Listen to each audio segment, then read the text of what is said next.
judgment is gone. This idea, what can Christ do for me next? What miracle will He perform for me now?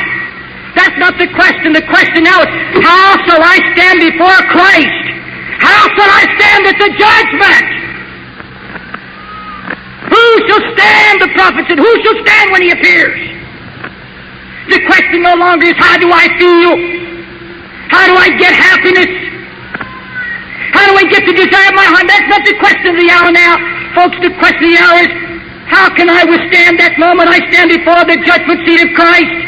How do I withstand that hour when I've lived carelessly, when I've been so selfish, and I've neglected this great salvation? Am I going to stand on that judgment day? That's the question.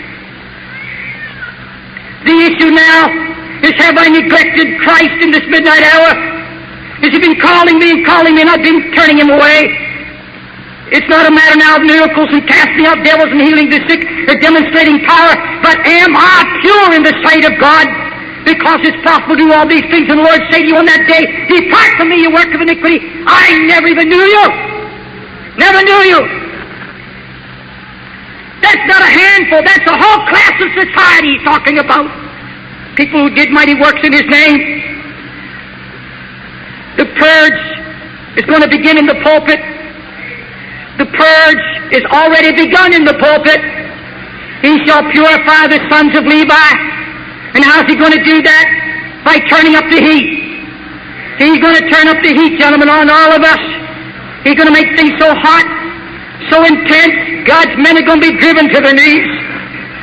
This is the fire of the Holy Ghost, but it's the fire of persecution. It's the fire of tribulation, the fire of rebellion, the fire of unbelievable hardships, ridicule, gossip, financial problems.